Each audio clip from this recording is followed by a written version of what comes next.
दिनै 75थि भारतनि जानाय उदांस्रि सान फालिनाय बेखौ गिबि खेबनि थाखाय बर' कछारी वेलफेयर अट'नमास काउन्सिलनि बानजायनायाव जोंनि जानाखि हेड अफिस काउन्सिलनि हेड अफिस सानजारि नोगोर सिमेन्ट सापरियाव जोङो सेलेब्रेट खालामदों।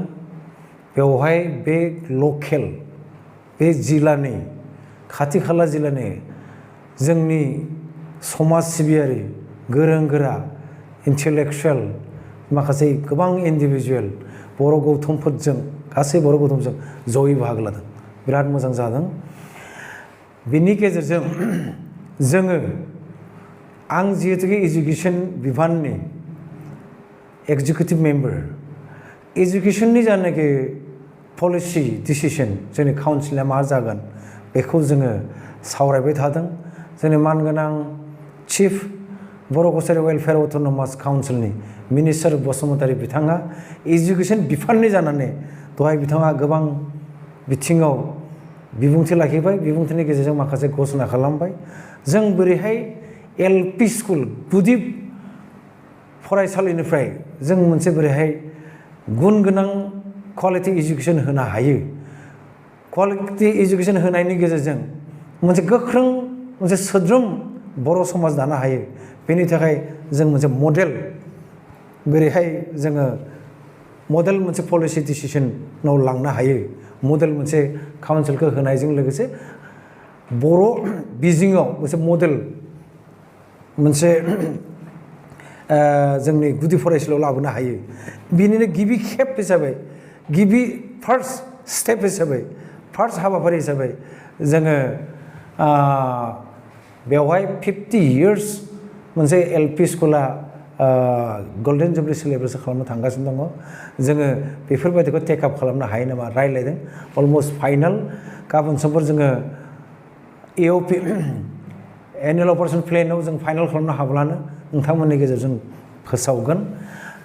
बड' एजुकेशननि सायाव दानि जानाय नेशनेल माने एजुकेशन पलिसिजों खाब जानानै निउ एजुकेशन पलिसिजों खाब जानानै जों बोरैहाय काउन्सिला जोंनि बड' डाइरेक्टरखौ बोरैहाय जोङो खामानियाव बाहायनो हायो। जों बर' बिजोंनि सायाव बर' एजुकेशननि सायाव मोनसे बोरैहाय एजुकेशन मोनसे सार्भे खालामनो हायो बेफोरनि खोथाखौ जों सावरायबाय थादों। जोंनि काउन्सिलनिफ्राय गिबि खेब फार्स्ट मोनसे अफिसियेल मिटिं फैगौ 21 आगस्टआव जों गुवाहाटीयाव जों लादो। गुवाहाटीयाव गरसुगाव थानाय बर' साहित्य सभानि जोंनि कनफारेन्स हल बेवहाय जों खुंगोन। बेवहाय जोंनि डाइरेक्टरा सेपारेट बर' डाइरेक्टरखौ जों बिथांखौ लिंहरगोन। ममता हुजाइ मेडामखौ जों लिंहरगोन। बेजों लोगोसे जोंनि प्रिन्सिपाल सेक्रेटारि थागोन।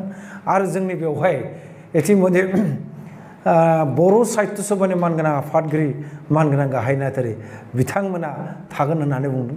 बिथांमोना जोंखौ साजेसन होगोन। दुलाराय बर' फरायसा आफाद एबसुनिफ्राय बेवहाय लिंहरनाय जादों। बिथांमोना थागोन। खौसेथि बर' सुबुं आफाद इउबिपिनिफ्राय थागोन।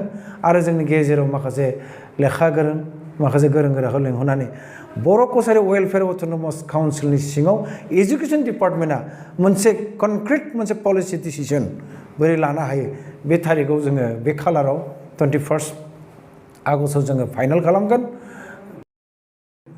आरो 25 जानाय आगस्टआव जानो गोनां जानाखि मिटिं गभर्नमेन्ट पर्यायाव गभर्नमेन्ट लेभेलाव आं सानो बर' एजुकेशननि सायाव जानाखि पलिसि डिसिसना फर्मुलेट जागोन। जों बरननो हागोन। एक्सपार्टफोरा जोंनो बुंगोन।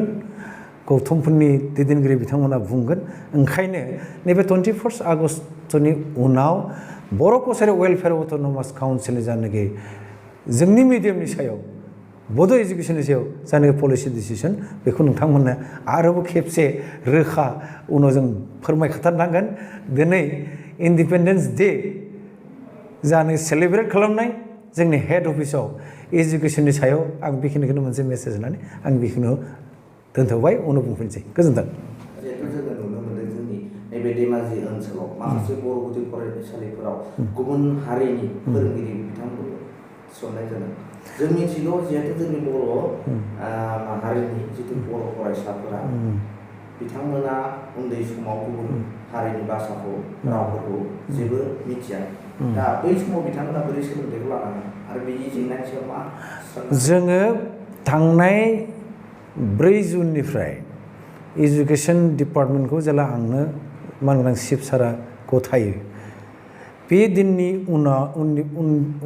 उनफोराव दिनैसिम बे दिनखौ लाफानानै गोबां खेब रायलायबाय गोरों गोराजों थाबैनो नोंथाङा जाखिनि मिथिनो लुबैनाय जाखिनि सोंनाय बेफोरबादि जेंनाखौ सुस्रांनो थाखाय बर' माहारिनि गेजेराव मोनसे कनसेनसास डिसिजन पलिसि डिसिजन बरनथारनांगोन बेनि थाखाय जोङो 21 आगस्टआव जोङो रायलायगोन गोबां जेंना दं बेबायदिनो स्कुल जानो एमालगेसन खालामबाय थादों नोंथाङा नायदो नोंथांमोना नायदो मोनसे एसामिस मिडियामजों बर' गभर्नमेन्ट बर' मिडियामनि स्कुलखौ जेला क्लाब खालामगोन एमालगेट खालामनाय लोगो लोगोनो बर' बिजोङाव मोनबा क्लासाव सासेल' मास्टार दं सानना लादो बै मिडियामाव 7 7 6 7 दङ 6 7 गोनां जानाखि स्कुल मिडियाम बेवहाय जोंनि खाथिनि